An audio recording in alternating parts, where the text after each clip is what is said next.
Welcome to Your Mental Breakdown, the podcast where you get to follow along with the client in real therapy sessions. And you'll hear two licensed psychotherapists. That's us. Breaking it down afterwards, so you get a look behind the curtain. In today's episode, you guys are going to hear a lot more of Doug's amazing analogies. During the session, you'll hear more about Andrew's relationship with both his mom and his brother. And in the breakdown, we talk about perspective and how LA is the best city ever. That's right. Stick around.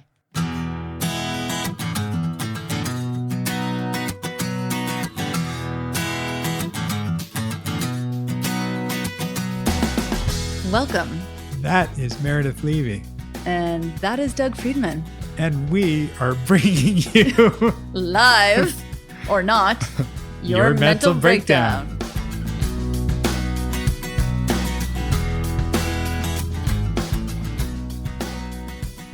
Hey, Big D. Hey, you're also Big D for dork.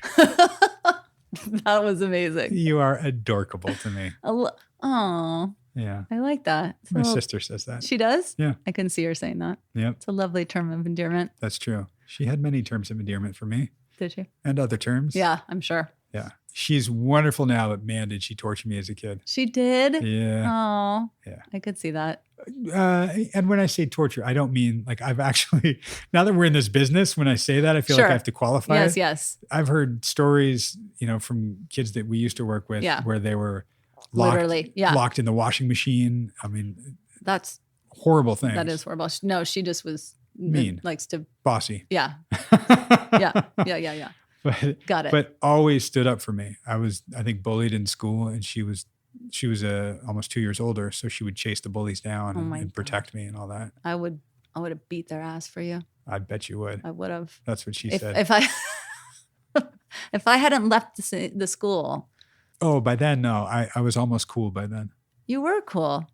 Oh, you mean in like elementary? Seventh grade, I wasn't quite I thought you were cool. Really? Remember the North Hollywood High kids would come and like tag our lockers and shit? Do you remember we had a warning once, like, careful everybody, because somebody skated by in the alleyway, like between the two schools, and got beaten up with their own skateboard by the North Hollywood High kids. So sad. And we had Roger, the big security guard. Oh my God, I forgot about him. Huge. Yeah. And like very scary presence, right? Very imposing figure. But he was the sweetest guy. Yeah. And I remember he would talk to us and he would say, "Oh yeah, I can move a guy like 5 feet back with one finger." We're like, "What?" And he showed us like putting his finger right in somebody's sternum. Yeah. And then dropping to a knuckle with that one finger with force. And it was enough force to like throw one of us back. Like, wow. That's crazy. Granted, he was like 300 pounds and we were all like 50 pounds or whatever. Sure. So, well, speak for yourself. I was a little bit larger. Yeah. Maybe not yet. A little baby fat. Yeah. Burned off. A little chunk. Yeah. Yep. Yeah. So. Yes, ma'am. Tomorrow.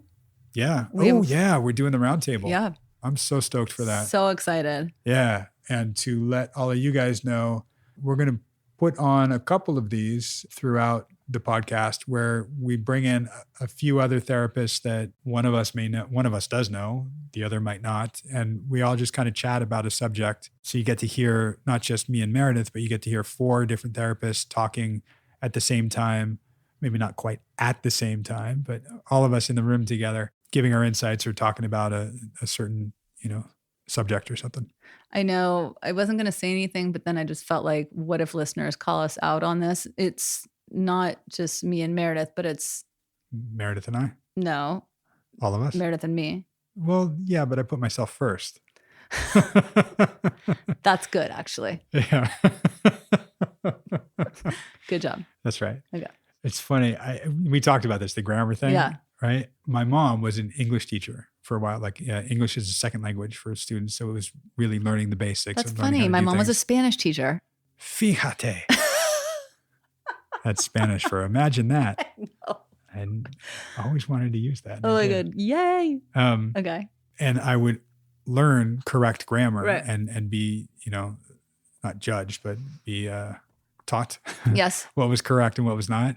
As I've gotten older, as we talked about the story of me getting not kicked out of UCLA, but dropping out. It was like, I don't care, I know. but I can't turn it off. I know. And I was going to let it pass, but then I actually thought, oh my God, what if people listening are like, ugh, he doesn't know what he's saying. Well, they're going to do that anyway. I know. You're right. You're right. Grammar-wise. I'm just going to let it go. Right. Yeah. Okay. Yeah, that's true. Maybe. I'll try. All right. Okay. And some rules have changed. They sure have. Like they've updated certain words that are now words that didn't used to be and things like that. Yeah. They sure have. Yeah. Yep. It's amazing. So yeah, roundtable coming up. Yeah. Get excited, you guys. We are. Yeah. I'm very excited. It's going to be my good friends, John and Bonnie, joining us here. And we're going to talk about, I don't know what it'll morph into, but we're starting just to talk about the beginnings with clients, because you guys are listening to, the first 3, now 4 sessions with Drew. So getting a sense of how other therapists, think about initial sessions and starting out with people and hearing that. And certainly we invite you guys to come to the website, yourmentalbreakdown.com. And if there's stuff that you'd like to hear a group of therapists talking about, how many of us it takes to screw in a light bulb, that kind of stuff, please let us know. And we'll take that into consideration and completely ignore it while we do our own thing. What's that? Yep, we sure will. It's funny because a couple of the questions we got were, is that how you start your sessions, or how do you start your sessions? And some of what you might not hear in the very beginning, like as a client, as Andrew's walking in, yeah, we do a little small talk, and you don't really hear that on the session that we're playing for you. You hear the session pretty much in its entirety. We take out some identifying information, some stuff when he refers to people's names or where people work. We'll take some of that out. And the chit chat isn't really that relevant. I think you guys would be really bored if you heard that stuff, but it's not like we just start at jumping right in. Sometimes we do. Sometimes what you hear is actually the very first thing we've said to each other. Yeah, you guys wouldn't be bored if you heard my chit chat with my clients. It's fascinating. That's so funny because I would say almost every time I go, my light turns on, I go out in the lobby to get my client, they walk in and say, how are you? Or I open the door and I say, hey, how are you? And they're like, good. How are you? I'm like, good. As we're walking into my office. Right. And I'm like, why the fuck am I asking that? We're in this like sort of hallway thing. I'm asking, how are you? They're going to say good. And then they sit down and start crying. Like, why do I ask that? And I haven't quite figured out something else to say. So it's that piece between the lobby and my office. Interesting. Yeah. And it's totally like that automatic. Yeah. How are you? Good. How are you? How's everything? Fine. Yeah. It's not. That's why we're in here. Yeah. Or it might be. Sure. True. I started asking, so how's your week been? And that's a little different, but it's still. As you're walking in or once you sit down? Well, my office, I've got double doors right from the waiting room into my office. So you get me almost instantly, right? We don't have a walk down the hall or anything like that. It's like the fucking, what's that called? Walk of shame, walk of death. Walk of shame. Nope. When you're walking to the electric chair. Right. The Green Mile. I don't know. Dead Men Walking. Like Dead Man. movie. Yeah. That's what I mean. Okay. Yeah. I'm not comparing my clients to Dead Men Walking. That was. Or Green Mile. But yes. So we did get a lot of questions from you guys asking us, some personal information about Drew and us. And, like Doug said, there's stuff about Drew that's edited out and that you can't know. You can't. Ever. It's very secret. There's stuff about us that might come out as we do this kind of stuff. We're happy to answer some questions, not all of them, clearly. One of the questions I got was, where does Doug get all his analogies from? They're amazing. Oh, yeah. My 8th grade Spanish book. It's a textbook that had analogies for a second. No, not at all. Oh, you should have seen my face looking at Doug like, no shit. Yeah. No shit. Where do I get them? It's, I don't know, my life experience and part of how my brain works. Some of us think analytically, some of us think creatively, some of us think a little bit of both. And, I try to come up with analogies that, might work for the client. It's part of the fun for me of starting with a new client is thinking about what analogies will resonate with this person. And, when they're telling me a story, therapists sometimes have multiple lines of code in their heads going at the same time, right? I like that analogy. Yeah. There you go.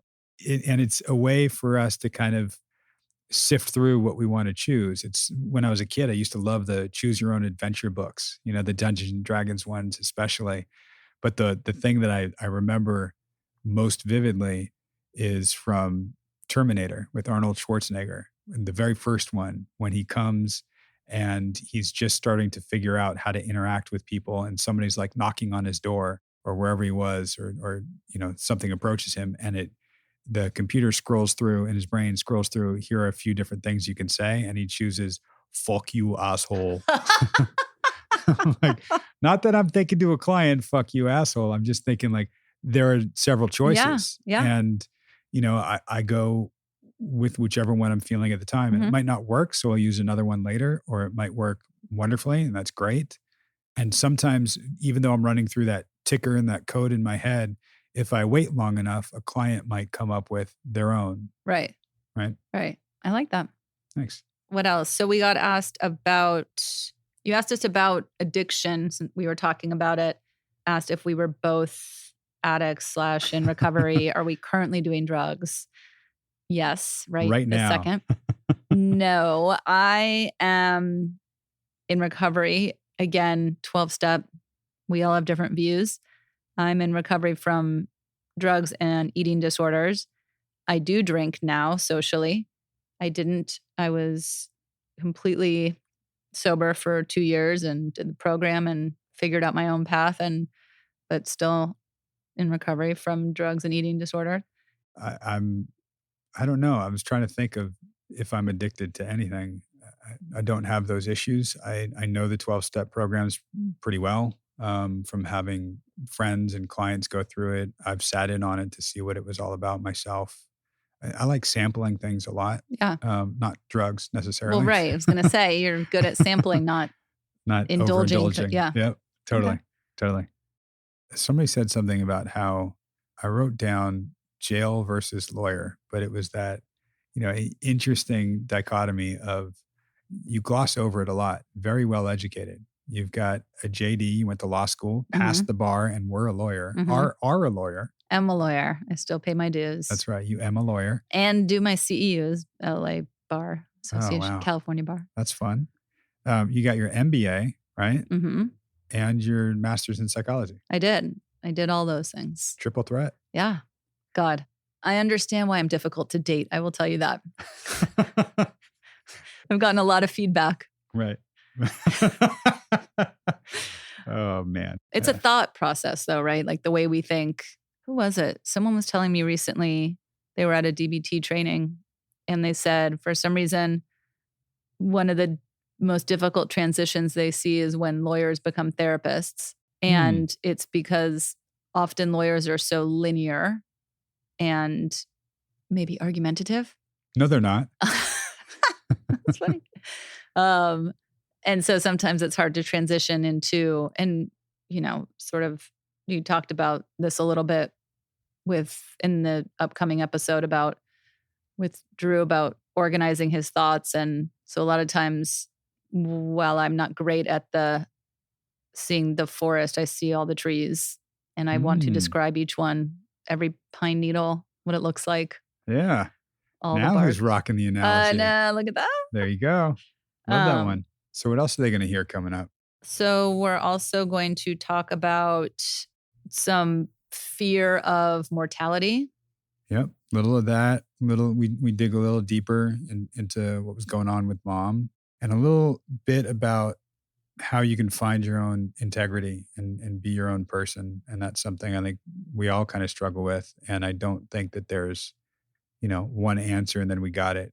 Part of my bias as a therapist is I think personal growth is an ongoing process. I don't think you reach your finish line and you're done. I'm big on all the cliches and analogies for it's the journey, not the destination. Right. Yep. So dig into our fourth session. We'll talk to you. You'll hear us. We'll talk at you. Yes. Not with you. In just a little bit. That's right.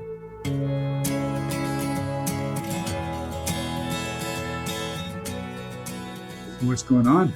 to our conversation last week of me starting to venture out on my own and kind of see what that looks like. Yeah. So I talked to my dad last night and he's for it.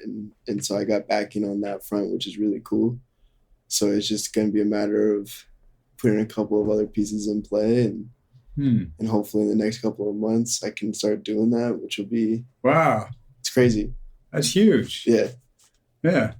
Yeah, I mean, when I was talking to him yesterday, I kind of, like, he said, yo, I'll back you, don't worry about it, you just have to pay me back eventually, no big deal. And then I kind of like turned that conversation around and I was like, nah, like, I think you're missing the point. Like, I want you to be a part of this. And so I want you to like have a stake in it and like own part of it. So it's going to be more of a partnership, because I think then that way he'll be more included in it. Why is that important to you? I think at the end of the day, I just want him to be hype about what I'm doing. You know, I think the most important thing for me in life in general is for my parents to kind of support me. And I want them to support me in the sense of like, of they're actually like genuinely proud, not just because I'm their kid. You know, so that's kind of where I'm at and what I want to do, because I think not going to college and not getting the best grades in high school and being that kid in the family, right. While my brother went to a good college, he's in the Navy, you know, he graduated and then went to officer school and like kind of had all those accolades to build him through that. I'm kind of missing that. And so it's all kind of, I'm still searching for that in a sense. Do you think they're proud of you now? I think so. But I mean, I think that's very subjective to parents. I think parents are proud of their kids kind of regardless, unless they really mess up. Just being a kid doesn't necessarily carry with it a sense of pride. Yeah. I see what you're saying though, and what you're saying, I hear as I want them to be proud, not of I am their son, but of who I actually am. Because I mean, I know they're proud of me, you know, I'm their kid. And so I don't worry about that. It's just like, I want them to genuinely be proud of me as a person and not just as their kid. That makes total sense, right? Right. And that's distinguishing yourself as an individual, but still kind of looking to them to validate that. Yeah. Right? Yeah. The laughter, why? It's totally, I mean, you're right on point. And I think I go back and forth between want to be so independent that I don't need that from them. But on the flip side of that is like that security for me. And that's like just knowing that they're cool with what I'm doing. I can do anything. You know, at the end of the day, as long as they're cool with it and they're proud of me and they see all of that, I think that gives me the security blanket to be out and go venture on my own. I think the biggest thing for me right now is like, how do I get all my thoughts in a row and put them out in a strategic way versus just like, bah. To your dad or to anyone? Anyone. I think I realized it last week when we were talking, and then I had that conversation with my dad yesterday and I found myself doing it again. And I was like, how do you kind of switch that to make it more beginning, start, finish like that, like in a complete way? I think I'm really good at spewing. I'm not very good at having like a list of things that I want to get through and get through all of them. Yeah. Yeah. I mean, you're talking about organizing your thoughts and presenting them in a certain way, right? Yeah. I mean, that's a skill you can learn for sure. Yeah. For you, in the way that the spewing happens and then the mind goes and your 24/7 nature, right, is it's so fast and you get so excited and you want to get it out there. You know, I do the same thing. I talk so fucking fast. I know I talk a lot. I don't think you do. Because you speak my fast language. Right. Yeah. I sort of met you where you are. Oh, he's fast talk. Great. I can do this with him. He'll get it. Yeah. And then faster I go, he'll be right on there with me. No problem. And I think that idea that you're talking about of having some organization, certainly in here, you can do anything you want. We'll figure out the organization to go. That's partly what the function of this can be. Right. So you can, in fact, the very first session, you were like, I don't know where to begin. Like, start in the middle and we'll figure it out. Like, just spew it. I'll make sense of it. Right. And I think you're looking at something a little more concrete, like, well, when I present something to my dad or what I'm working on or what I want to be working on, I want to be able to organize that. I think it's a good point that we do connect on that level, which is really nice for me, just being able to spew it all out. I want to get back to that point in my life where like you can be who you are, and I want to meet you on that level. And for me right now, it's just hard. It's just hard to slow down and take that. Yeah, and it's something where there's a skill and an art to that.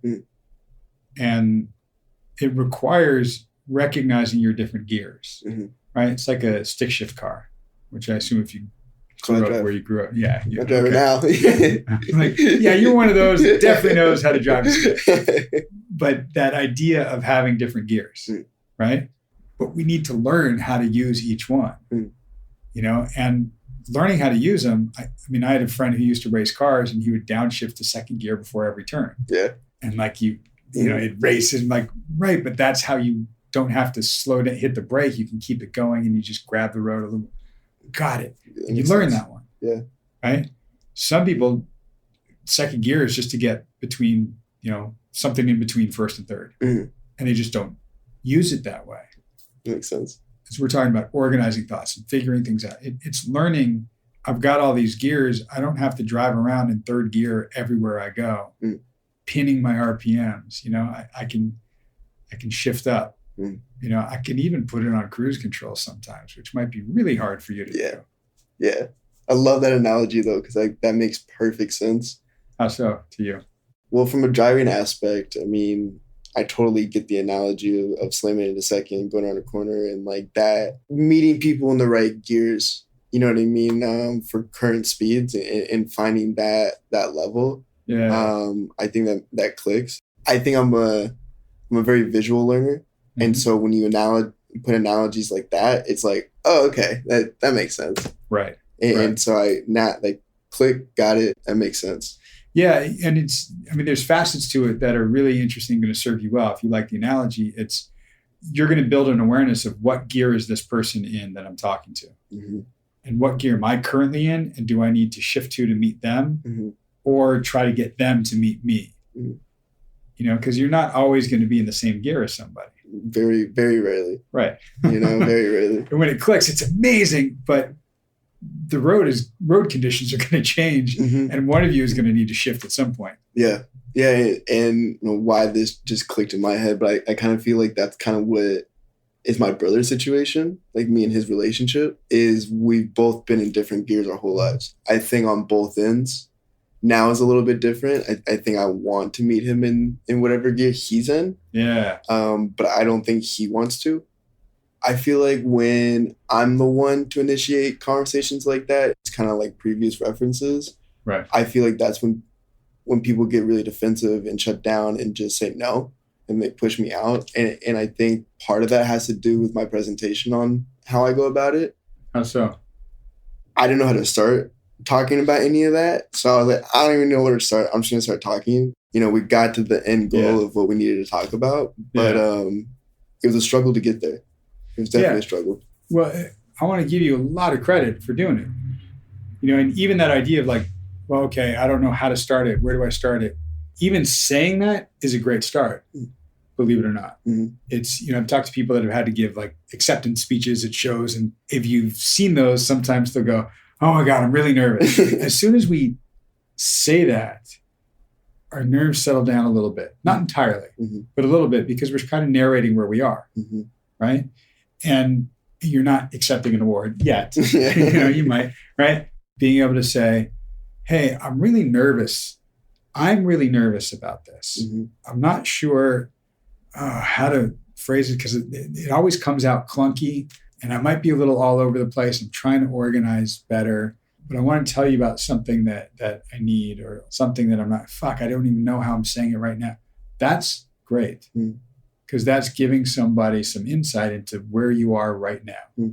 Same way we were talking about what gear am I in? It's going, hey, I'm in like neutral. So I'm going to step on the clutch, and I don't really know where to put the gear, but I'm trying. I go, okay, go ahead. Does that make sense? Yeah. So you did it. You started. And a lot of these things I say, it's about starting the conversation, not resolving them in the same sit down. Just starting the conversation and bringing something to the table. Yeah. And I think that's kind of like what I'm worst at. I think I'm really good in the middle and the end. It's that beginning piece that I'm just horrible at. You think that means because of that, I won't start anything, so I don't have these conversations? Yeah. Right. Yeah. Right. So, yeah, maybe we recognize, all right, a way to get better at it is practice. Mm-hmm. Yeah. And a way to practice is recognize I'm not going to get it right. Mm-hmm. And like I said to you in our very first session, there is no right or wrong way to start something. You start in the middle and work either way. You can start wherever you are right now. The narrating what you're feeling in the moment is a great way to start. I'm not saying you have to do that. That's the right way. There you go. Use that one. It's that idea of going, hey, oh my gosh, I'm really nervous about this. I don't, what? That's making me more nervous. I don't know. I'm just, man, I'm really bad at starting conversations, and I want to have a conversation. And next thing you know, you're done starting. You're already there. Yeah. And I think where this kind of stems from is me not being able to know where I start with my mom. Because I have no idea. I mean, there's so much in all of that it's like, where do I start? And I feel like there's been situations where it's almost made sense to have that conversation. But I also feel like I'm a factor of make it or break it with her. It's like if I do have that conversation, I feel like it's just gonna done. How so? I feel like me and her life has always been, I'm a safety net for her in that sense. I feel like I'm always positive. I'm always trying to like uplift her. I'm always trying to have good conversations with her so that she doesn't have to focus on the other stuff. But it's like, how do I switch that in the sense of like, hey, here's what's going on? Because when I first told her I was going to come see you, she was like, you don't need to see him. Like, I know we have issues. We can just talk about them. Like, you'll be fine. And it's like, it's not the point. Like, yeah, we have issues and yeah, we have stuff we need to talk about, but I need to figure out how to talk about them first. Yeah. And you and I might know this. Yeah, we might have issues, which means you have issue, I have issue, and we have issues. Mm-hmm. I'm talking to somebody to figure out the I have issues part, right, and what that means and what that looks like. Mm-hmm. And then I can communicate that to you. You said it when we first met.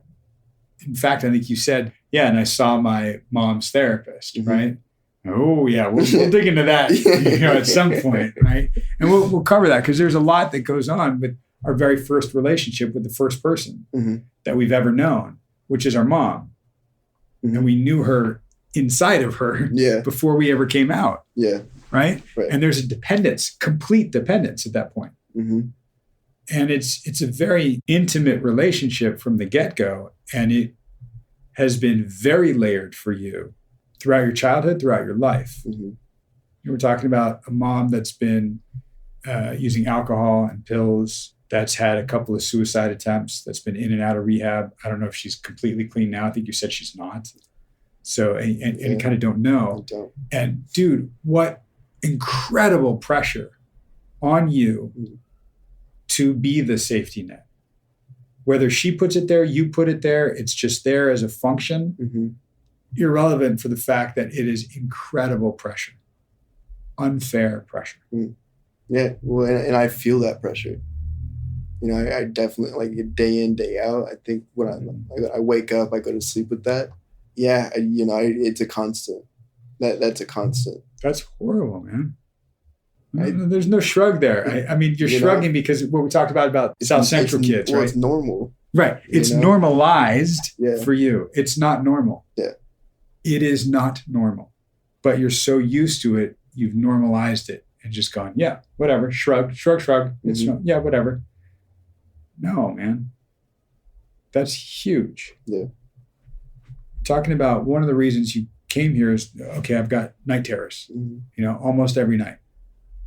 That's not normal either. Yeah. Yeah. I had a really bad one this weekend. Mm. I don't even remember what it was. I woke up at 1 a.m., middle of the night, and sweating, just going through it. Yeah. And I don't know. It was one of those things where I kind of had the realization that, again, I felt like it was normal. I was like, okay, I've been here. I know what's going on. I know how to handle it. Do my thing, go back to sleep. And I realized it's not normal. Because like, I don't know. I mean, I've never talked to anybody that does the same situation that I go through like that. Right. So I'm realizing that it's not normal. But on the flip side of that, it's like the unknown is kind of scary. Absolutely. I mean, I said that to you a while ago. That's man's greatest fear, is the fear of the unknown. Mm-hmm. And that's something that's, kind of been a theme throughout a lot of your life. Mm-hmm. And for you, the known at a very early age was your mom, the separation anxiety. Then 13 to 16, when you were aware that she was using up until the attempt, it took on a different meaning. And then it was your responsibility, in a sense, to make sure she's okay. Yeah. At a very early age. That's not okay. Yeah, and I still feel that way. That 13-year-old inside of me feels the same way as I do right now. And that's also the heart. I told you we come back to brother. That's the heart. Yeah.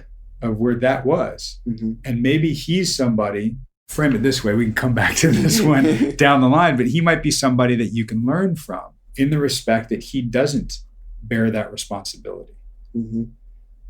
I think he's a little unhelpful with how he comes across with it, because it seems very stern and strict, and that fits with military and having that structure and kind of going, nope, don't take that. If you're going to take that responsibility, I'm not going to talk to you. Yeah. And that's how he has to do it for now. Again, we'll come back to him because, I told you we're going to work on that.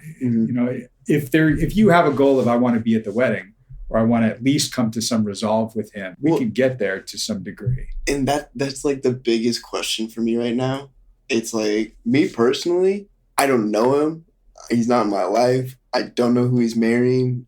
It's like all these factors. Like, if he was anybody else in this entire world, I don't even consider going. I'd be like, no, I got other things to do. I feel like it's more of the pressure of my parents that they want me to go. Right. And majority of my mom wanted me to go. So it's you taking care of your mom again. Yeah. Yeah, because if it was my choice, I'd be like, no, I don't want to go. Do you want a relationship with your brother? I don't know. For everything that my entire life has told me, no. But I also don't think my life has been normal. And so looking into the future, it's like, well, everybody else pretty much has relationships with their family to a certain degree. And I want that to be my normal.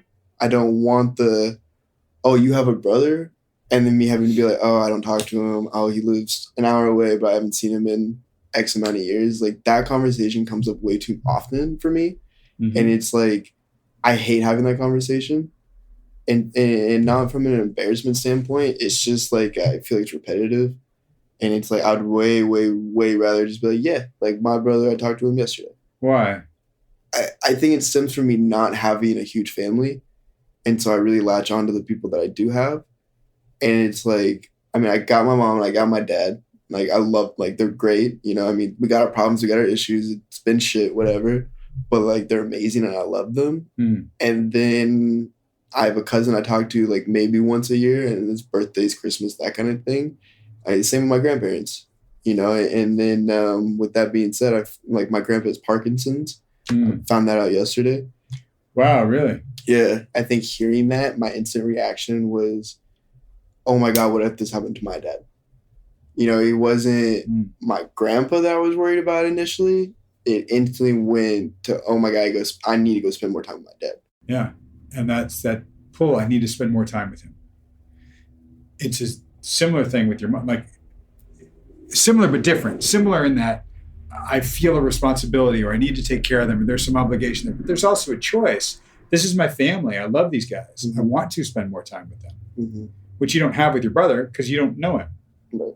You had a similar upbringing, but different experiences of it. Yeah. And it might be nice at some point to kind of reflect upon that and go through some of that and see how you turned out. There's something in terms of your integrity and how you are that I really like to highlight in these kinds of situations with family is, am I being the brother or the son that I want to be? Am I being true to that? He might never talk to me again. My dad might, if he had Parkinson's, might not want to spend time with me. Who knows? I don't know. Or they might not want to hear about or understand my successes or all that.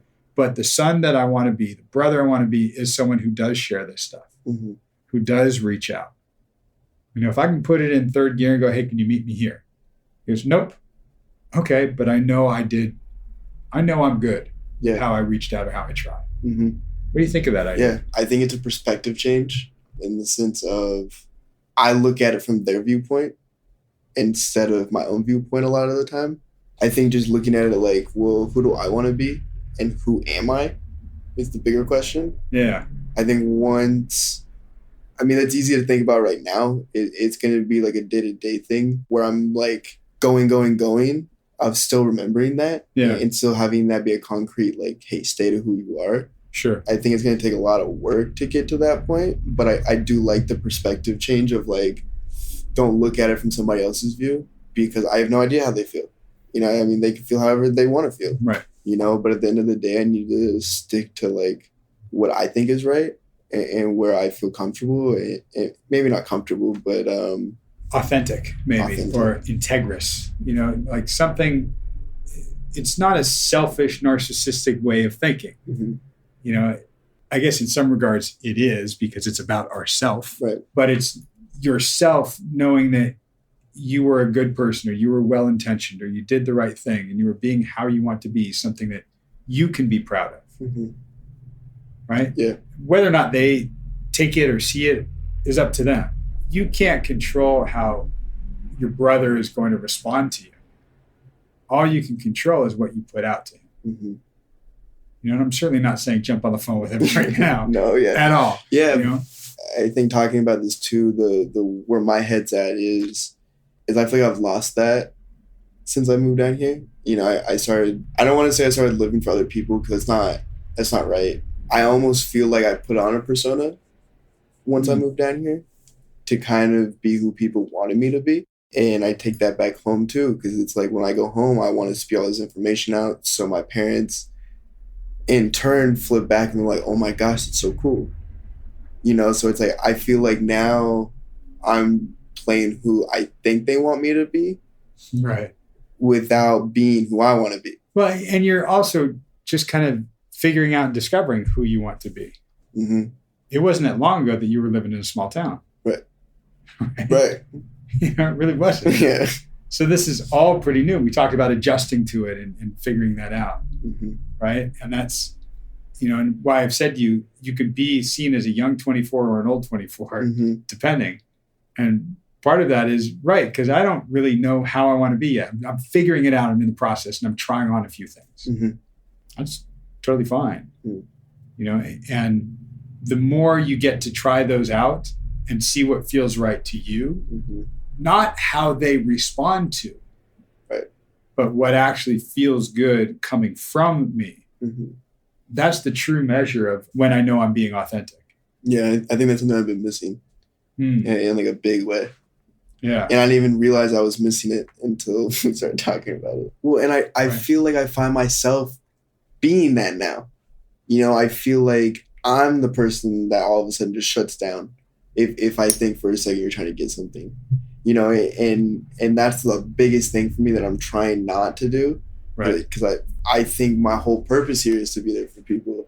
And so it's like, when it happens to me, I hate it. But then when I do it to somebody, it's just brushed off like, I already know what's going on. It sounds like you doing it to others is a reaction to, but right. Maybe you are doing it in other places. I don't know. I want to go back to the influential standpoint too.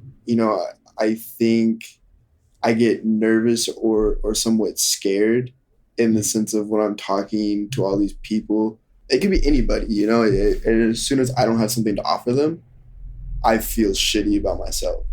If that, you know what I mean? Because this town, like, everybody has something to offer and everybody wants something from somebody. But as soon as I don't have the ability to give you what you want, that's when I freak out. You now serve no function. You're not necessary. You don't matter. Right. That's a tough function, Yeah. The function of having a function, mm-hmm. because that means I'm constantly serving other people. Mm-hmm. Okay, you can do that. I mean, I do that for a living, arguably. Right. Right? Yeah. So you can do that. Maybe we define how that is, and kind of how we got on this thread is that idea of being the son or the brother that you want to be, mm-hmm. being the person you want to be. Mm-hmm. And what you've said to me before is in all these circles, I'm able to keep it real. Mm-hmm. You know, I'm not putting on airs. I'm just me. Right. So maybe the thing that you offer is authenticity, is true integrity. Yeah. Yeah, and that's who I want to be. Yeah, and I'm not making this up. Right. This is coming from you. Yeah. What I've heard from you in the few times that we've met. Like, yeah. Right, that means something to you. Right. It means everything. Perfect. Right? Mm-hmm. And that's where you can almost recognize the shutdown, but instead of shutting down, you can double down. Mm-hmm. Right? Like, wait, I know who I am. I don't want anything from you. I'm being authentic. I'd like to make a connection. I'm coming to you in third gear. Oh, you're in fourth right now? I can shift up. Oh, in second, I can downshift. Wait, you're in overdrive? Yeah, I don't do that speed. Yeah. I'm in third. I can go to second or fourth from here. I can't skip gears. Can't slam it into reverse from this. I'll strip my gears. So yeah. Cool. Right? But recognizing your mechanism and where you are and being one of authenticity, because I think that really is everything to you. Yeah. Great. And you've had enough happen around you at an early age to recognize what's really important to you here and now. Yeah. You know, I think that's a blessing in the context that we're talking about it now. Me too. It could be a curse for other things, and we'll unpack that. You know, we touched on, and we still got to go there at some point. Yeah. Your brother. Right. We got time to hit that, but there's some stuff wrapped in that too. Yeah. And I think approaching him now, no, we don't even know him.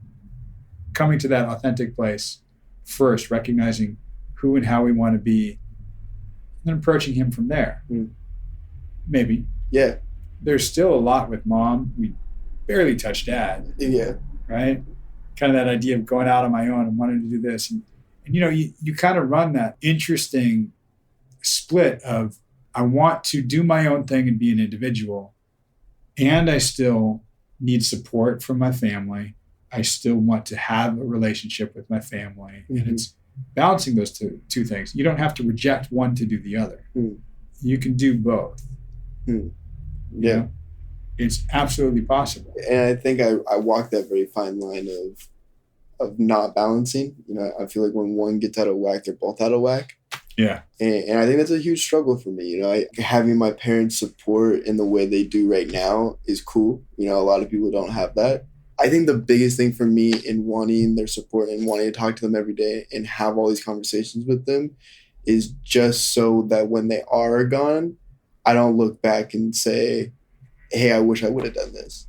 You know, I think I'm taking those steps right now. Yep. So that when that, because I know it's going to happen. Eventually it happens to everybody. Nobody's made it out alive yet. And so it's like, I already know that. And so I'm taking those steps now so that long term, I don't regret anything.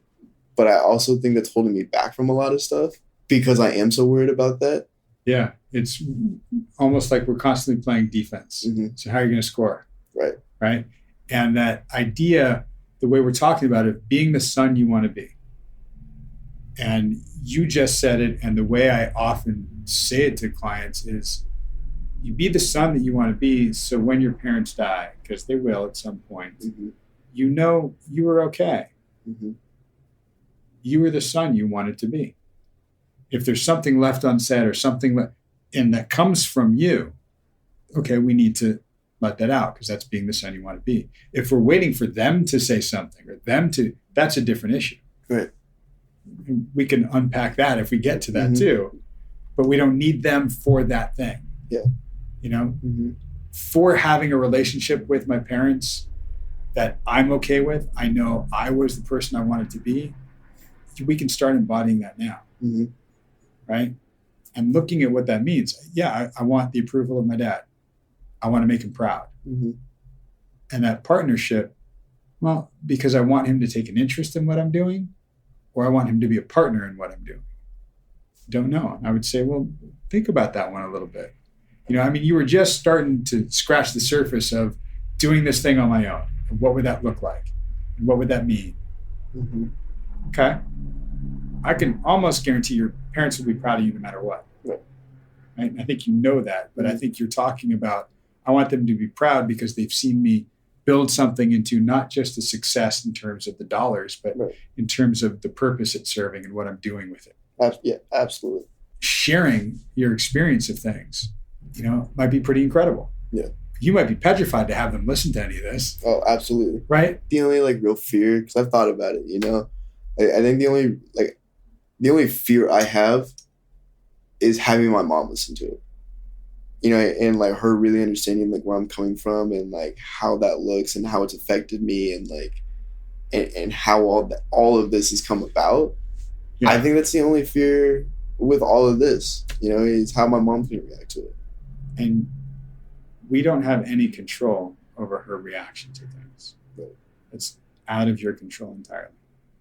Yeah. It really is. Yeah, and then that goes back to the starting the conversation, because and I shut down. You know what I mean? I'd rather not do it than do it. Mm-hmm. And I think this is my first big step into taking that initiative. Absolutely. Dude, your last therapist was your mom's therapist. Yeah.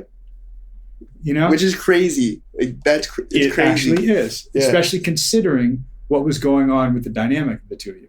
And that was the middle, it was happening. That was in the middle of all of it. Yeah. And it wasn't useful, but you're here now. Right. Right. And, believe me, we got a lot to walk through and unpack, and we will. Yeah. And I can told you this from the get-go, you're in good hands for this stuff. Mm-hmm. I see you, I get you.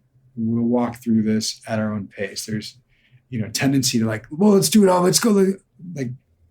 We can pace ourselves with this. Yeah. If you were playing baseball and you go into the batting cages, and I was your hitting instructor, mm-hmm. and I said, okay, keep your elbow up, chin on your shoulder, go shoulder to shoulder, make sure your back leg is doing this, do this with your hips. You want to torque here, make sure your knuckles are lined up this way. You want to switch over, what? Yeah. One thing at a time. Yeah. One adjustment at a time. The best hitting instructors tell people hitting, this is the one adjustment to make for this round. Mm-hmm. Made it, got it. Okay, now we can move to this adjustment. Mm-hmm. It's a process. Yeah. And that's how you strengthen yourself. Yeah, and I think it's the little things. I think it's the little perspective changes that I've already seen over these last couple of sessions. I've already, like I said last time, I've already seen it, and I've already seen the little things tweaking. And I think the more little things that we can tweak, the bigger picture comes into play. And that's when I'm going to be a great hitter. I think, to your point, it's going to take a lot of time, and we do have a lot to talk about and get into. Yeah. I'm just glad we started.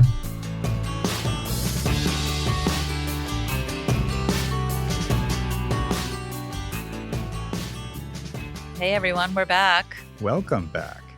So you guys started out by following up with the idea of venturing out on his own. I was pretty surprised to hear that between the last session and this one, he had talked to his dad about not just borrowing money, but partnering with him. Right. Wanting him to be involved. So he's proud of him as a person, not just as his kid. Right. And I think towards the end, you sort of brought up the idea of maybe not partnering. You just, a little graze. Yeah, a little graze. I think what I said a few weeks ago was that idea of individuating, being his own person separate from anybody else. That's a really hard thing to do. And sometimes people go through that, around 15, around those teenage years, right? So maybe he didn't really get to do that so much, especially with what happened with mom and how dad is his best friend and, all this stuff. Right. So that idea of, just kind of laying groundwork or showing him, can you do this on your own and choose to do it with a partner, as opposed to the idea of a safety net. Yeah. And that's what I need. And I need to have that. And I can't do it without him. And even in that conversation with dad, he said, no, you don't get it. I want you to be a partner. Yeah. I want to do this with you. I also hear that as I'm scared to do this alone. He kind of was saying he wants him to be proud of not just him as a son, but proud of what he's doing. And, my mind goes to, sure, my parents are proud of me as a therapist. My dad would never go to therapy. So right. I don't even know if he he really probably doesn't understand what I do. And if I were a clothing designer, a fashion designer, especially if it was more progressive, and my parents would be like, what the fuck is this? Sure. What is off-white? Why do people have these orange tags on their shoes or whatever? Right. So I don't know. Like sounds like he really wants his dad to like what it is that he's doing. Yeah. In a sense, like him, but him is defined by who I am, how I am, and what I do. Right. Yeah, totally. So yeah, it'll be interesting to see how that plays out. I don't know, Drew. It could be a little sus working with your dad. Who knows? Could be amazing. Yeah, we don't know. We'll see what happens. One of my favorite things about this session, because you know how I love this stuff, is when you talked about organizing thoughts. I knew it. I wrote my notes. I'm holding up my paper. It says, organizing your thoughts. I could hear Meredith going, yes, let's do it. Oh, I was like, oh, this is just budgeting again. Like, yes, organizing thoughts. So excited. And it was so awesome to hear you put into words what he was saying. You put him into words succinctly, which is what he was saying he isn't, basically. Right. And I am not either. Clearly, illustration right here. As evidenced by, I don't know if you've ever seen, my God, there's a fucking awesome meme that shows someone else talking, and then it's literally 3 words, and then it's me telling the same story, and it's like 5,000 words. Right. And it's all over the place. I want you to know every detail. I want you to know. So I walked in the room, and then this happened, and then this happened, and it's not necessary. Sometimes, I mean, it's not horrible. It is nice to be succinct so people don't tune the fuck out. Well, and it's succinct. It's also maybe what succinct means, to the point. Like, what's the point? What are we trying to communicate? And I used to use another analogy, and here I am with one that you didn't get in session. So you're only getting it here on the podcast. How we talk about things with those details like you're talking about, or just, kind of the point and the vibe and the feeling. You remember the game Pac-Man or Miss Pac-Man? I sure do. Right? If you talk about it as, I was playing Miss Pac-Man the other day, and I was eating all the pellets, and every time you get the big pellet and they turn into the ghost, you can get 1,600 points because the first ghost is 200, then 400, then 800, then 1,600. And you can score a lot. And I got all the way up to the banana level on the first try without losing a man. And it was amazing because I got you're just going fucking mind numb. As opposed to, how would you say it? Because that's how I would say it. Right. And that's saying all the details. And I would say it more like, I was playing Miss Pac-Man the other day, and it was, oh man, it was such a trip. It was so nostalgic to remember what it was like to play as a kid. And I felt so amazing. And I was totally getting into it and engrossed by it, and remembering some of the patterns of how I used to move and things I used to do. And it was just all kind of flushing back on me. It was just so fun. And then there's the people who would say, I was playing Miss Pac-Man the other day and I got to the banana level. Right. I played Miss Pac-Man. It was cool. Right. How was Miss Pac-Man? Fine. Right.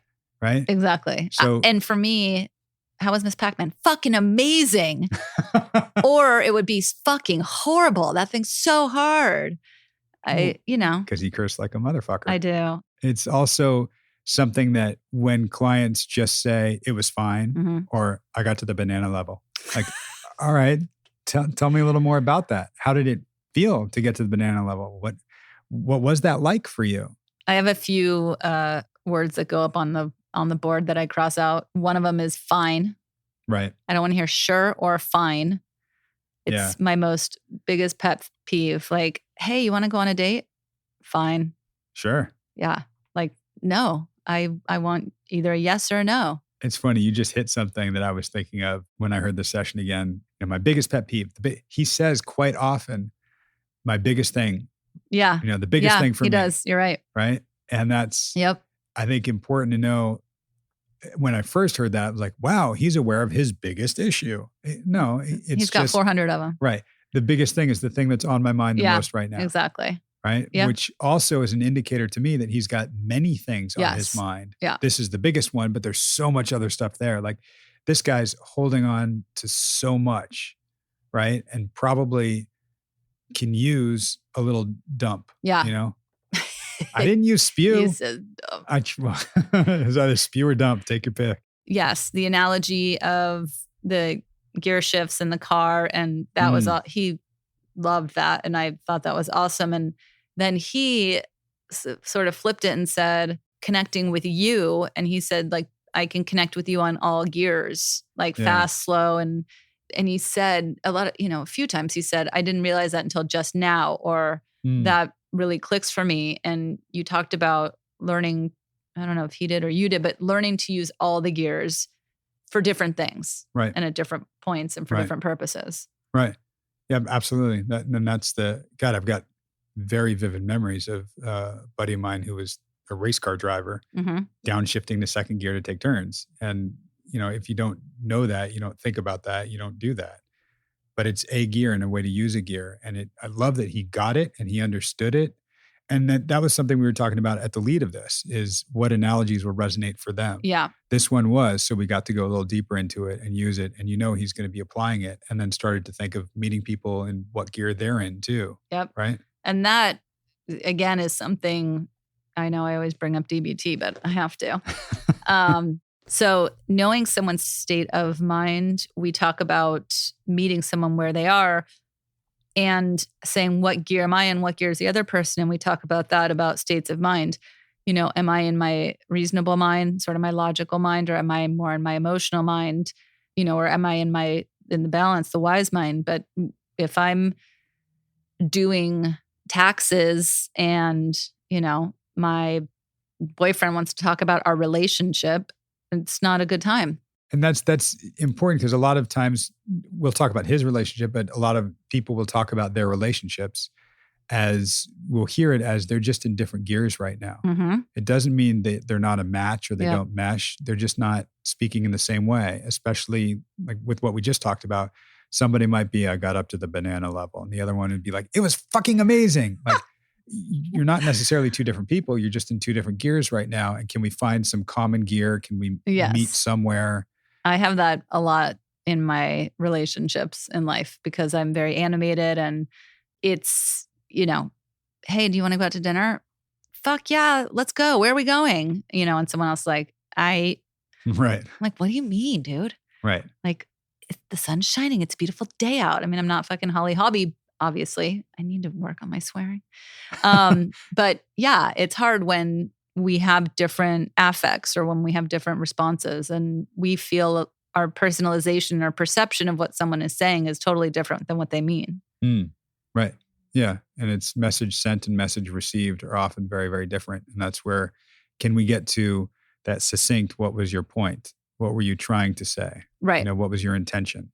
Right. Which is something we get to in this session a little bit too, about that idea of intention and integrity and where you want to be with something and who you want to be. Right. Right. I think that's something that concerns him a lot. And I think the way you sort of, again, phrased it was, what you're offering is authenticity. And then you said, and I had to write it down because it's so genius, instead of shut down, double down. Trademark that shit, bitches. There you go. Right. Yeah. It's something, I mean, the verbiage I just came up with at the time, it's now trademarked and copyrighted, so don't you fucking touch it. But actually, I feel the opposite. Use it. I would love people to use it. Because the idea is, a lot of times, as he was saying, we go into that shutdown mode where if we're not met at the right gear or in just a similar gear that we're in, if someone's not giving us what we want or not showing us something the way we would recognize it, or we feel fear or insecurity or anxiety, depression, anything, we might just shut down, or we'll see the other person shut down. And that is a defense mechanism, because whatever that thing is probably triggering something deeper. So we want to stay away from there. We don't want to go there. And double down means, wait, let's actually move towards that thing. Right. Let's go towards what we see as discomfort now. That's how we talk about it, and we make it more comfortable.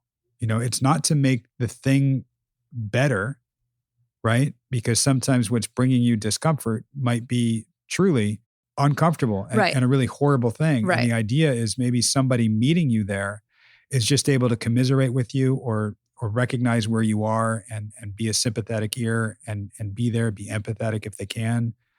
And that starts to feel better and feel more comforting.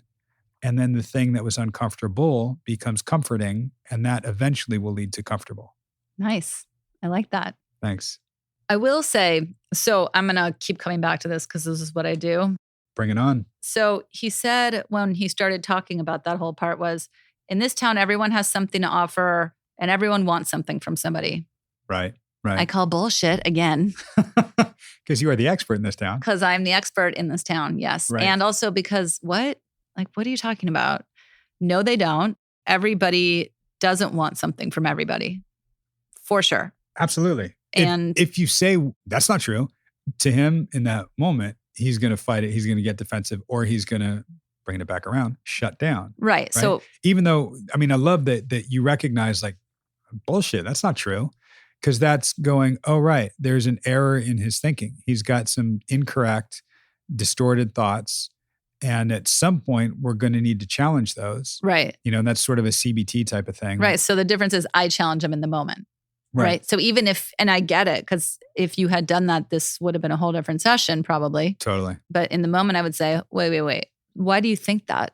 And how do you know that? And have you met everybody? Right. And, you know, just challenging the judgments, because along the same lines, when we judge, we have so many judgments. Usually the more we judge others, the more we judge ourselves. So just sort of, and when I first start doing that with people, I get a lot of it with people who have moved here. Right. And they say, ugh, everyone in LA, or, you know, those people, or something like that. And I'm like, no, I don't. Tell me what you're talking. I have no idea. Right. Just explain it to me. Cause I don't know. By the way, how would I know? I'm from here. Right. Like I am one of them. And it's just interesting when you see their mind start going, they're like, oh, well, you know what I mean? Nope, sure don't. Right. And that's I want to know what you actually mean. Exactly. There's a line from a crappy movie. Well, I don't want to pass judgment. It's a movie called City of Angels with Nicolas Cage and Meg Ryan. Right? Yeah. You remember that one? I just love the name. Of course, because we're talking about LA. Well, right? and I have that tattooed on the back of my neck. That's right. Yeah. You got a lot of tattoos on the back of your stuff. Oh, so the whole movie is he's this angel that comes down and he falls for Meg Ryan, but he's never experienced life as a human. And in one scene, she's eating a pear and he says, you know, what does that taste like? And she goes, it's a pear. You know what a pear tastes like? He goes, I don't know what it tastes like to you. Oh my God, that's a great impression. Thanks. And that line of knowing what it tastes like to you. Yep. In fact, I bust that line on clients all the time because it's great. That is great. Right. You know what LA is like. You know the people here. Like, I don't know what they're like to you from your perspective. Right. Right. And that's kind of, you know, what we can get at with him in particular, like the thing that you're picking up. I wouldn't challenge those thoughts right now. We're 4 sessions in. I haven't laid groundwork for doing that. Right. I often will tell clients, oh, I listen to how you say things. Like when you say my anxiety, I'll stop you and go, really? Is it yours? You own it? You possess it? Oh. It's just anxiety that you experience. Right. Anxiety comes in and takes over. Right. But it's not when you start calling it mine, it's almost like you're giving it the invitation. Yeah. Right? Totally. I will bust them on that stuff all the time. Right from the start. From the start, if I've told them that I listened for that kind of stuff and why. Right. You know? Yeah. And I haven't done that with him yet, so I didn't want to bust him on certain things. I mean, that's part of why, you know, a lot of this stuff has to unfold and we just kind of mark, you know, like I hear him saying those things and I go, okay, so he's got certain perceptions. We're going to have to, certain distortions. We're going to have to, okay, great. There's that stuff. So that's exactly right. You see the forest. Yeah. And I see the trees and I'm like, oh, tree, hold on. Well, let's talk about that tree real quick. I think we both have the ability to see forest and trees. For sure. Yeah. I think with a lot of the clients that you see, there is a sense of acuity to it. And some of these trees can't be ignored because they're going to fucking slam right into them full force. Great analogy. Right? So you go, all right, hang on. Yeah. We need to chop this fucker down so you can get through. Right. Right?